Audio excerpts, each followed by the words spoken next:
you're coming back again. I know you will. All the earth will sing your praises. All the earth will sing your praises.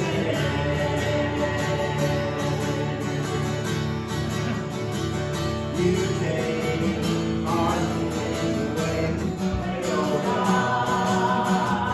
You gave your life away for us. You came down, you saved us through the cross. Our hearts are changed because of your great love. You died, you said 3 days you would rise. You did, you're alive.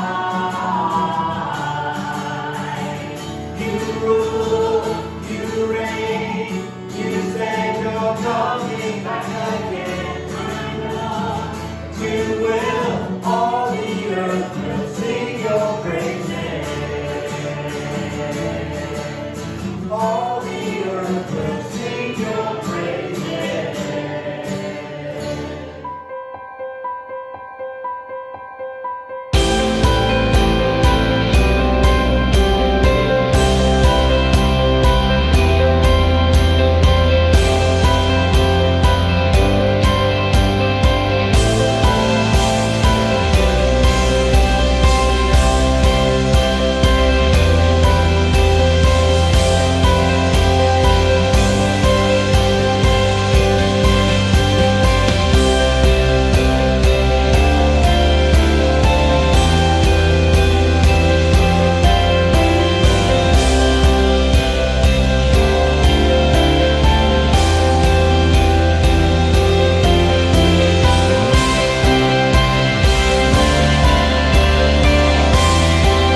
Over the course of the next 8 sessions, you and I are going to look at really one of the more famous passages of Scripture in the Bible, Jesus' Beatitudes. These Beatitudes aren't the things that make you a Christian, but that if you are a Christian, Jesus, over time, is going to turn you more and more and more into this kind of person.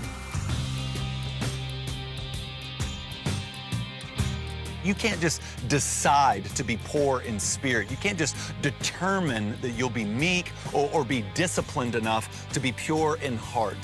These Beatitudes are formed in us as we enter into a deep and intimate relationship with Jesus Christ through the Gospels. I want you to be confident that God is forming these Beatitudes in you. As we think about what it means to be peacemakers, God is going to use us in your neighborhood, at your workplace, with your family and friends, in your church, to be peacemakers. As we live out this righteousness, we can expect some forms of persecution. And so I'm not sure what the future holds for us, guys, but here's what I would say. You were made for this moment. God has placed you here and now for His glory and your good.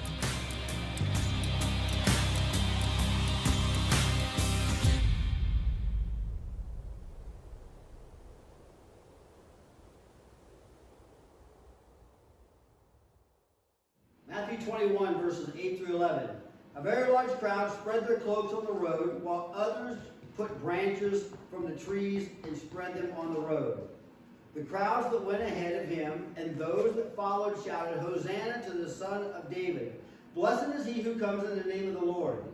Hosanna in the highest. When Jesus entered Jerusalem, the whole city was stirred and asked, Who is this? The crowd answered, This is Jesus, the prophet from Nazareth in Galilee. And I'd like to preach for a while this morning from the subject, the human nature of Holy Week. Father, we thank you for this time together this morning, Lord. I pray you'll help me to go through this, Lord, and teach as you would have me teach. Lord, let it be your message and you speaking. And let your Holy Spirit, God, give us insight and understanding. We ask it in Jesus' name. Amen. As I was reading and kind of preparing, going over these passages, getting ready for Palm Sunday, this question popped into my head. We see this big difference between the way that people act at Jesus' triumphal entry and the way they're acting 5 days later when they're calling for his crucifixion. You know, why did they have this reaction on Palm Sunday, and of course a different reaction a few days down the road? And the answer, as I'm thinking about this, I felt like the answer came to me immediately, and that is because this is what people do. This is human nature on display. The reaction that they had to Jesus in his triumphal entry, and then again in his crucifixion, this is in the midst of this supernatural, divine, holy event of Jesus' crucifixion and resurrection and all that means to us. In the midst of this divine event, the people are just acting in their natural human nature. And that's what we see. And so what I want to do is consider that and what it really it says about us, but also what it says about God, how he loves us anyways, and how he carried out his plan, and of course how mankind reacts to it and help understand that. So this human nature, when we use the word human nature, it means it's common to all of us. Fields of study, we have natural sciences that are absolute. The laws of natural science never changes. Then we have social science, sociology, psychology, fields like that. They are not as absolute. However, they can exist where physical science is absolute. Given, input A and stimulus B, you get result C. They always. Not so with social science. However, human nature is consistent enough that 80% of the population will behave in a similar manner given the same situation. It's not as absolute, but for the most part, we will all react fairly consistently. That's what we call human nature. So human nature is consistent to all of us. And when I read through chapters Matthew 21 and 22, I see human nature coming out and being on display in these events. So I want to go through these, starting with Jesus' triumphal entry. We're going to work through the crucifixion, hopefully, and look at human nature and the reaction to this. How we approach this, if we don't understand how we approach and understand our human nature, we're never really going to be able to understand God's plan. Because God's plan stands in kind of contrast, if you will, to human nature. I'm glad that God does not act and interact with us based on human nature. Amen. Amen. So I want to start in Matthew 21, verse 12. And this is immediately following Jesus' triumphal entry. Now, Jesus, we just read, Jesus has entered into Jerusalem, and people are praising him and saying Hosanna, and putting down the palm branches and all this. This is the Son of David, and on and on and on. They're all excited, and they ask. The last thing it says, the crowd answered, "This is Jesus, the prophet of Nazareth of Galilee." So he's entered in, and this is what's immediately recorded right after Jesus' triumphal entry. Matthew 21, starting in verse 12. Jesus entered the temple area, so we can see that Jesus entered Jerusalem and he went right to the temple. Jesus entered the temple area and drove out all who were buying and selling there. He overturned the tables of money changers and the benches of those selling doves. It is written, he said to them, "My house will be called a house of prayer, but you are making it a den of robbers." The blind and the lame came to him at the temple, and he healed them.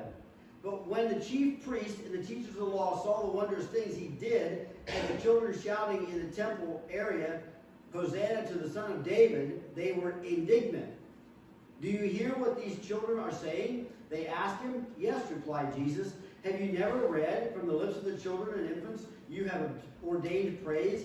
And he left them and went out to the city of Bethany, where they spent the night. So he goes into the temple. Again, human nature is on display in the temple of God, where the priest minister and sacrifices are offered. The holy work, if you will, of the nation of Israel is carried on in the temple. That was the temple design, the events that take place there, the ministry, the priesthood, all of this has been ordained by God. They have set it up as He instructed them. And yet, in the midst of that area, we find people carrying out human nature, business.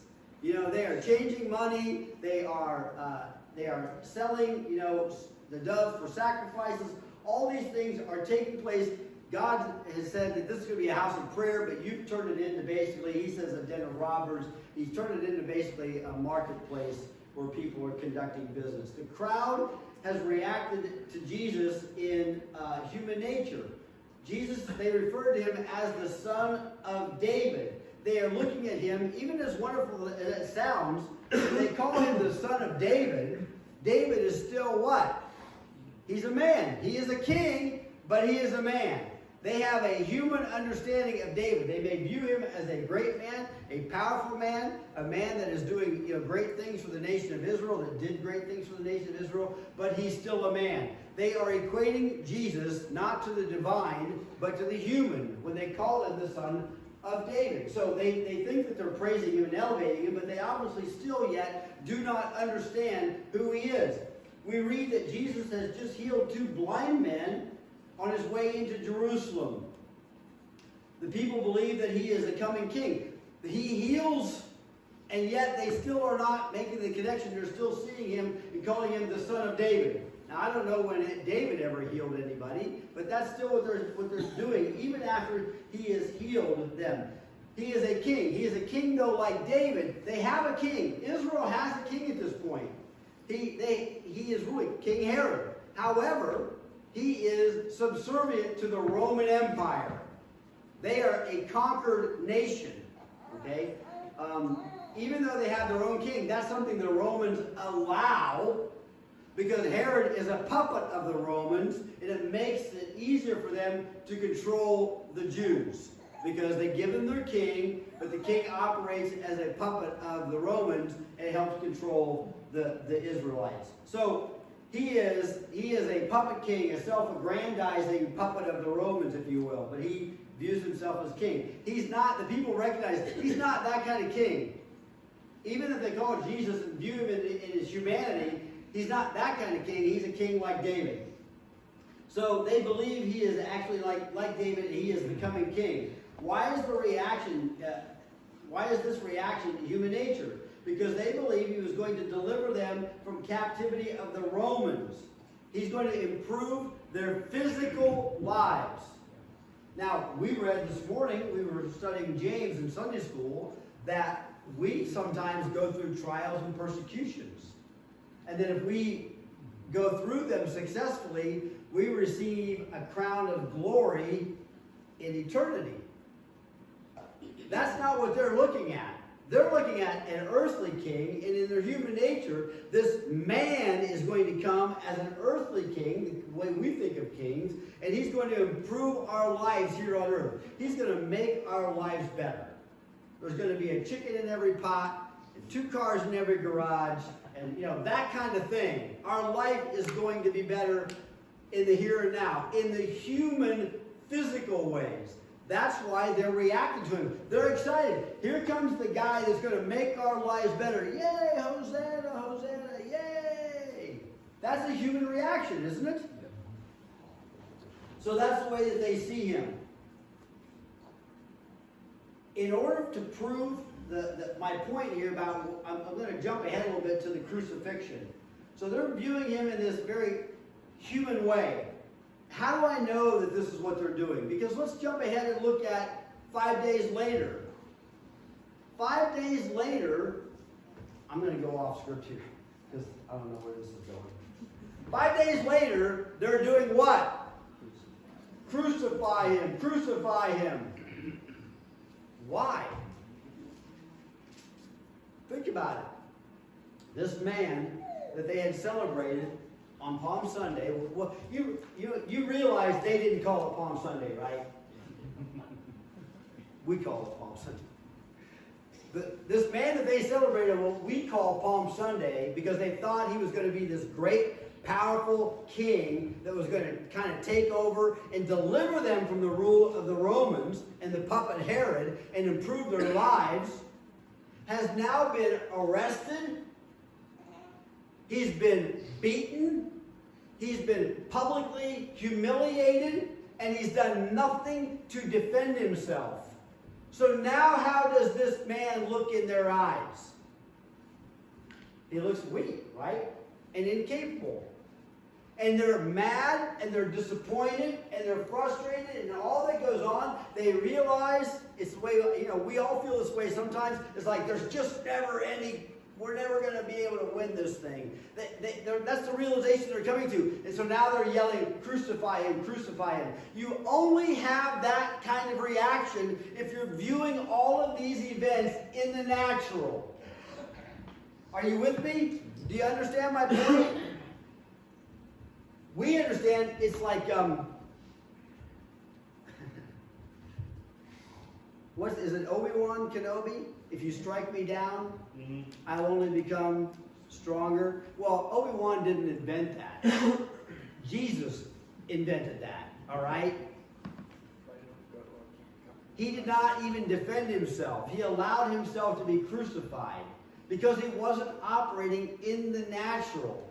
He took the faith and the gospel that he came to present in this world and the redemption that he offered through that sacrifice, and it spread over the entire world because he went to the cross and never even defended himself.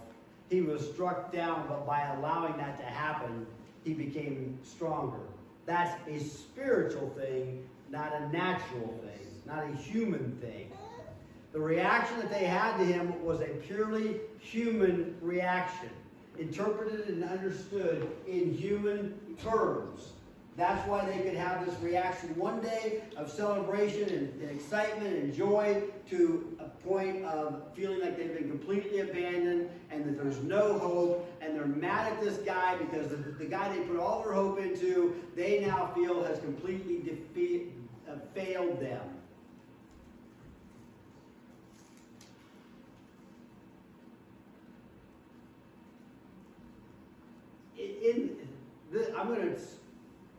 This is in the natural.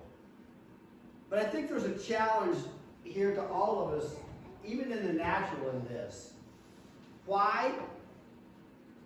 When we see situations that are not as they should be, why do we always look for somebody else to fix them? What if they didn't like the way the situation was? Why didn't they do something about it? Why are they mad at him for not doing what they want done when they could take on that battle themselves? If they're viewing this in the natural, I mean, have you ever thought about that? But when somebody doesn't do what we think that they should do to benefit us, we get mad at that person.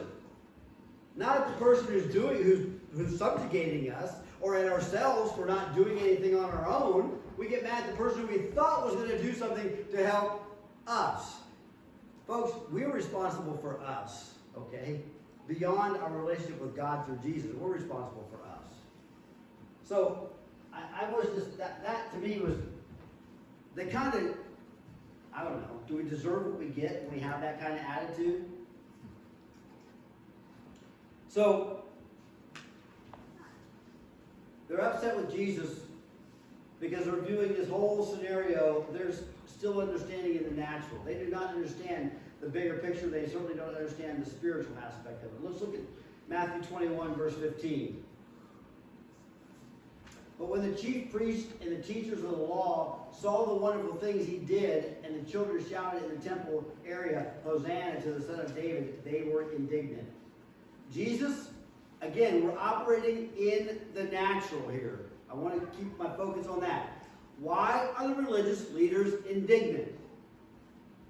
Because their natural power of their position is being threatened.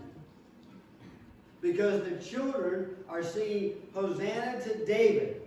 They are celebrating. They're excited. Not about them. They want to be elevated. They want to be seen as powerful.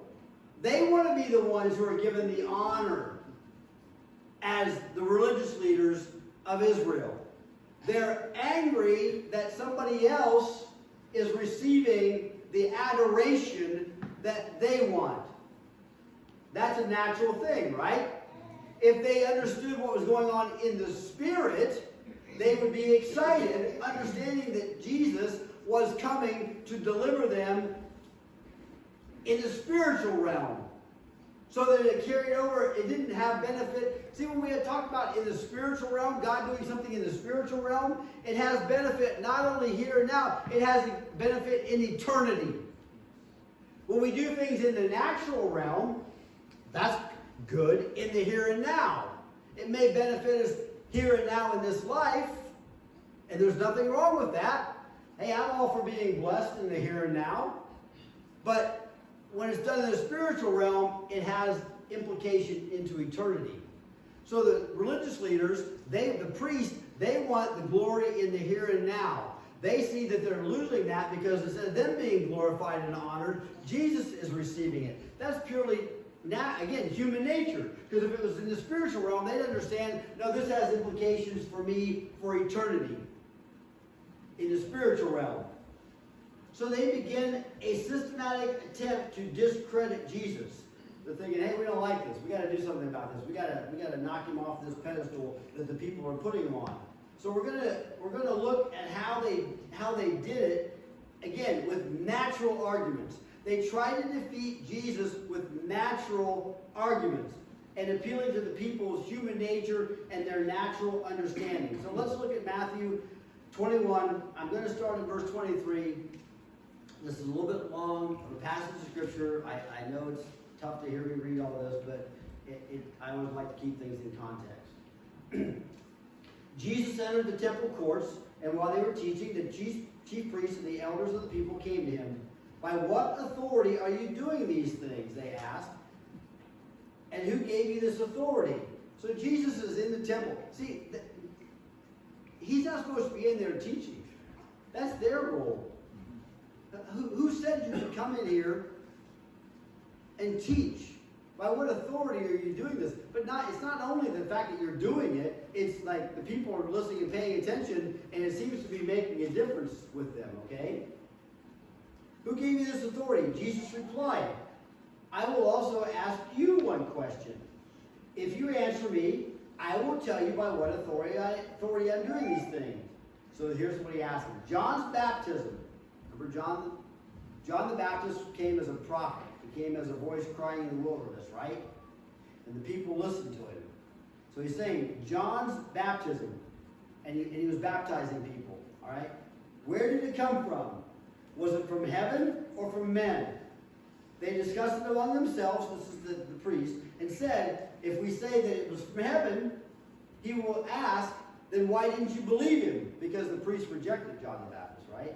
But if we say from men, we are afraid of the people, for they hold John was a prophet. So they're going, well, we can't say that he came from God, because then Jesus would say, well, then how come he didn't obey him?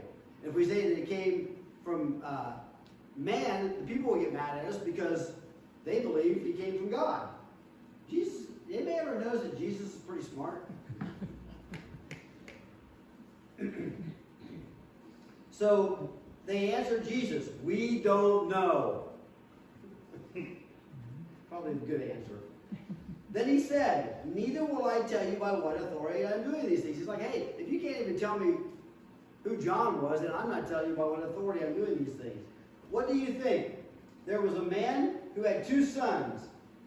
He went to the first and said, son, go and work today in the vineyard. I will not, he answered, but later he changed his mind and went. Then the father went to the other son and said the same thing. He answered, I will, sir, but he did not go. Which of the two did what the father wanted? The first, they answered. Jesus said to them, I tell you the truth, the tax collectors and the prostitutes are entering the kingdom of God ahead of you. For John came to show you the way of righteousness, and you did not believe him. But the tax collectors and prostitutes did. And even after you saw this, you did not repent and believe them. So, God is setting up an example here. They're upset with Jesus ministering to the tax collectors and the prostitutes and such. Jesus is showing them that God is more pleased with them than he is with you, the priests, the religious leaders. Why? Because originally, God, he sets it up as this first son. Go and work in the vineyards. And they say no. Those are people that would be classified as, they would have been thought of as sinners. But those people then later on become what we would refer to as people who have repented. We rejected what the Father asked us to do originally, but then we said, oh, yeah, I guess we should do what the Father wanted. We repent and we become obedient to what he wants. The religious leaders, the priests, they're like, yes, we're going to do what you want of us. They say it, but they never do it.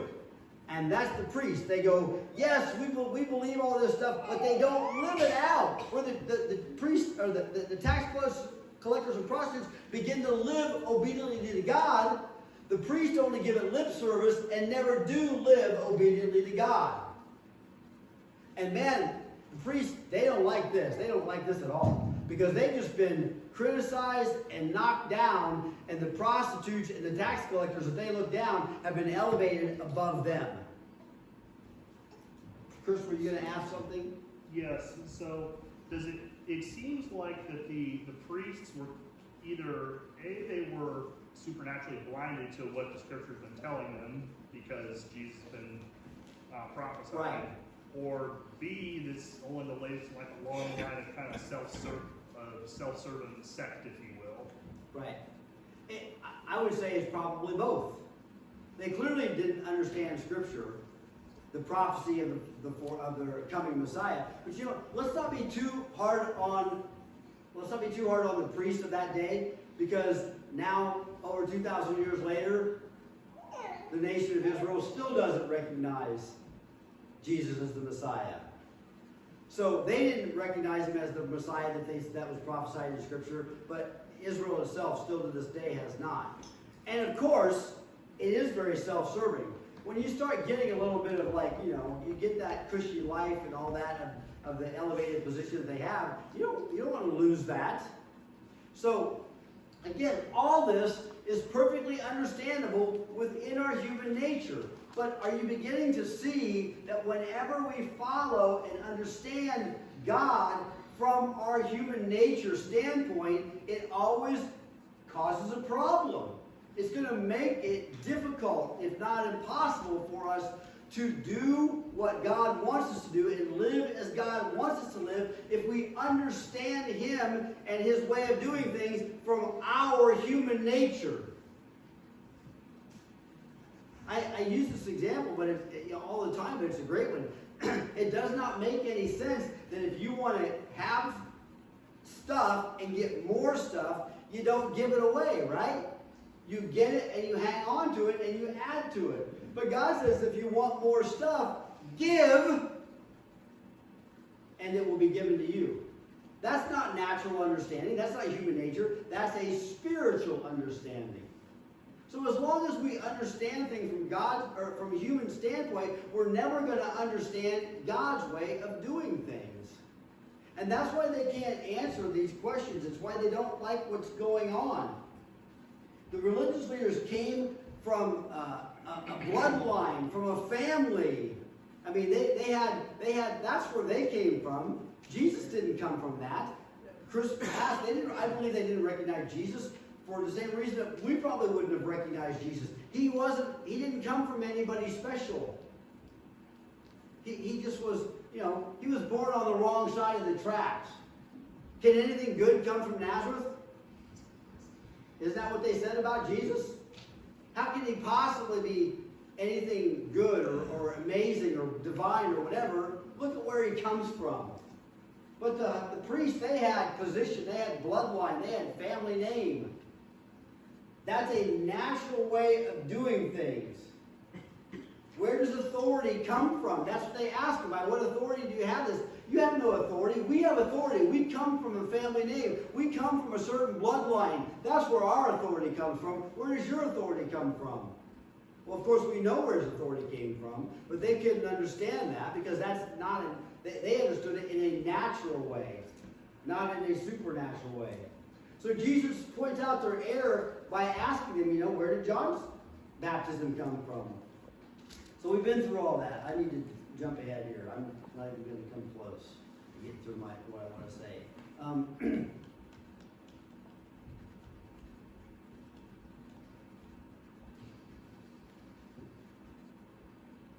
Next thing,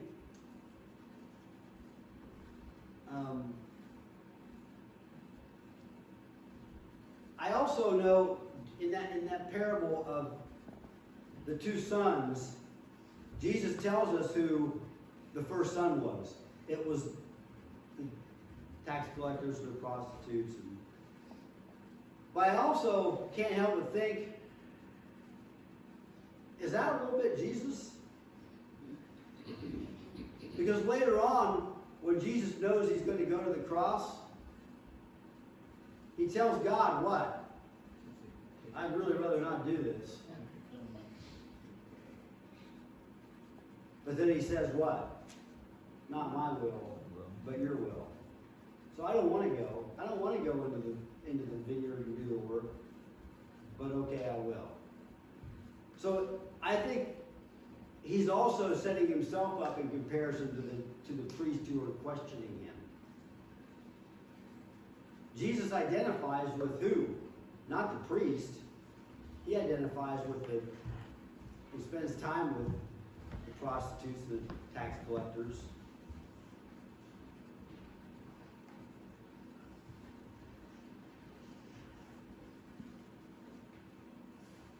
You may not be in a position, I'm not even going to come close. I'm just going to kind of end this early because I'm not, even if I try to get through all the way to 11:30, I'm not going to get through this material. So, you may not be in a position as a religious leader, as we've seen reading here today, but you may not have that lofty position that somebody has given you. But we can still have that if we have it attitudinally. If we have that mindset. If we don't understand, folks, again, in the natural, in human nature, you do not want me to stand here. You'd rather have me say, you are a priest. That's what human nature would have, right? That's what we would prefer. We prefer to be called a priest or a religious leader or somebody in some elevated position, wouldn't we? As opposed to be sitting there saying, you know what? You better hope that you're a prostitute or a tax collector. You better recognize, and I better recognize, that's the people that's the category I fall into. Because the religious leaders were self-righteous. They were not humble, acknowledging their need of forgiveness and redemption. So if you want to identify with somebody in this story, we need to understand that we are the fallen. We are the sinful. We are the first sons and daughters, if you like, that were asked to go to the vineyard and work. And we said no initially. Until that day that we realized we needed forgiveness and we needed salvation, and we repented and said, Lord, forgive me, save me. That's when we said, okay, Lord, okay, Father, I'll go to the vineyard and do the work. I'll be an obedient child. That's who we identify with. That's who all of us, we better identify with that, not the priest, not the religious leaders. Again, in our natural self, in human nature, we would prefer to be in that elevated position as some religious leader. But we're not. In the spiritual realm, we are all sinful at conception. And we all need to repent and have that forgiveness given to us that, of course, that came at Good Friday and at Easter.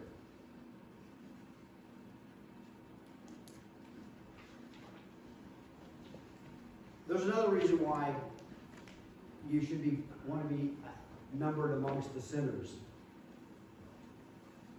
On this Palm Sunday, when Jesus entered into Jerusalem, and this Holy Week began to unfold in front of us, in a matter of days, what was necessary to redeem all of mankind, to forgive all sin, potentially give all sin that has ever been committed or ever will be, to take this fallen, broken world and restore people to a right relationship with their Creator, a new life that comes through the resurrection of Jesus. Within a matter of a week, all of those events that are going to change the history of the world are going to take place starting this Palm Sunday. Right? Who was excited about Jesus' entry into Jerusalem that they were hollering, Hosanna? Who was it? Was it the religious leaders, or was it the prostitutes and the tax collectors? The prostitutes and the tax collectors are the ones who were calling out, Hosanna, glory to God in the highest, the Son of David. I mean, they're the ones that were excited about Jesus coming, not the so-called religious leaders. So, if we want to step aside and get out of the natural human nature reaction, we need to understand that Jesus was not an earthly king. He was not coming to just simply improve their lives here on earth. He was going to be here to change our lives into eternity. And it is us, the sinful, who recognize that we are sinful, that we are fallen, that we're excited that he came. Not the religious leaders. So if we want to be in line with what God is going to do and the redemption that he's going to offer, we need to be aligned with those who that day, the sinners, the fallen, the tax collectors, the prostitutes, all those people, the low of society, we need to identify with those people. And we need to sing and praise God, Hosanna in the highest, not because of making our lives a little bit better here on earth, but because of the redemption that he offers us in eternity. Again, you look at this and you try to understand what the people were doing and why they were acting the way that they were. You have to understand that we're all human and we all have a tendency to react in human nature. And the reaction that they had to Jesus at both Palm Sunday and Good Friday is a human reaction. It's human nature. I would even argue at his resurrection. If you're just a regular person and you see a man crucified and 3 days later you see him raised from the dead, even forget the spiritual aspect, what's your human reaction going to be? Woo! This is pretty wild, right? This is pretty wild. That's why I go back a couple weeks ago, last week, the week before, I can't wait. I want to be here when the two witnesses get up and the whole world is watching. You think the world went nuts when the word went out that they indicted Trump? You wait until the two witnesses with the whole world watching and they're celebrating their death. Get up. It's about to get good. We have to be careful. We're always going to react to things in our human nature. There's nothing we can do about that. But we need to realize that when we do, and then make sure that we get in the right mode of understanding the bigger picture in the spiritual realm. And so, this is the human nature. The Holy Week, the world's reaction to it is very much in alignment with human nature. And it helps me, at least it helps me understand why the people handled that week the way they did, why they had the reaction the way that they did to this amazing divine change in the cosmos that starts out on what we call Palm Sunday, the human nature of holy.